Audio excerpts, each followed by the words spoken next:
Hey, my name is Mark, and today we'll be diving into the chart of accounts within Dynamics 365 Business Central. We'll be taking a little bit of a look at how it's configured, some of the different options involved, as well as really why it's the core piece of the financial system of record. All of the transactions hit the general ledger, and taking a look at some of the financial reports involved as well. So let's go ahead and get started here. You'll see that we're on our home screen to start out. A few of the commonly used menus here in the system, I've actually bookmarked up the top. So we'll go ahead and click on the chart of accounts here. We'll show you a different way to get into things in a moment. But just starting off, we have all of our list view of all the chart of accounts. So this is going to be each individual account.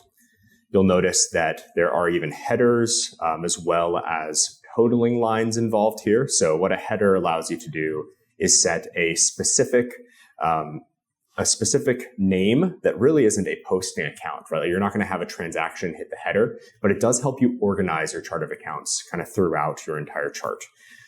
You also have the idea of begin and end totals, and that's just going to let you add up subsection of your chart of accounts, right? Maybe you want to total, in this example, your different assets. You've got your intangible fixed assets, and then all of the accounts that are below that.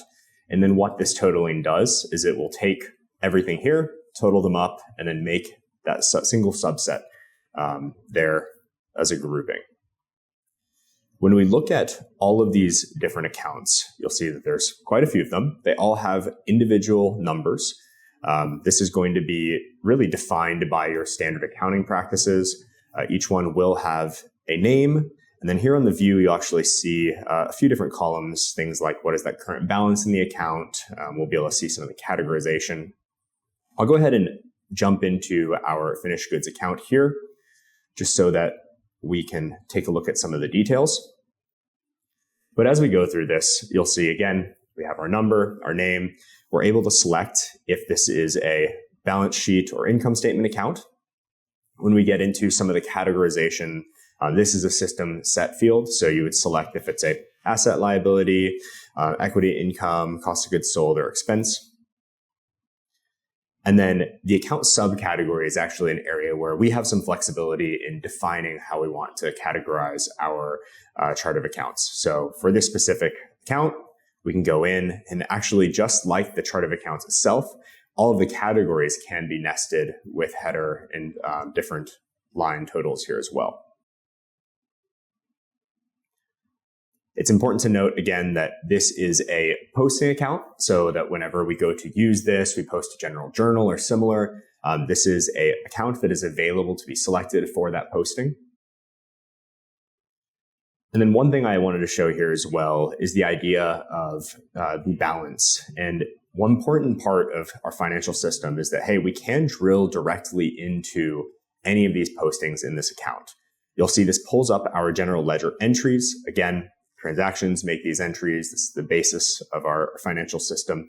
But searching through these, we have a variety of different ways to do this. We can look at the posting dates and search by that. We can look at document numbers. Maybe we have a specific number that we need to find. But maybe we're just drilling into this and we want to find out more information. Because everything here is tied into one specific place, we're able to go to find entries, and there we can see a lot of different information, really any entry or document that is associated with that specific entry.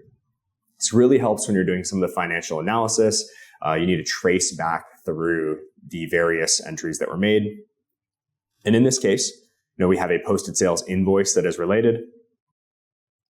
There's only one. We can click into that. And then here you have that actual sales invoice that made that GL entry on our account. So coming back out of the chart of accounts, another aspect that I wanted to show was the financial reports. So again, we have the idea of having this bookmarked up here at the top. However, we also can always search for things within the system. So if I wanted to search for financial reports, I have the ability to go and type that in. Even without finishing that out, it still pulls it up for me. So I'll go ahead and click in here. With this, you'll see a lot of the various financial reports that are essentially out of box or come with the system. I will note that a lot of these you will want to refine and make adjustments to. meet your specific needs when you're using the system. However, some of these standard, we talk about something like an income statement. We can select that and click View Financial Report. Of course, you always have the option of printing this out and viewing it on a PDF. You can send it to other people like that. But if you just want to see some of the data here in the system, it's a great way to just view it directly on this page. So here, obviously, there's a lot of different filters available.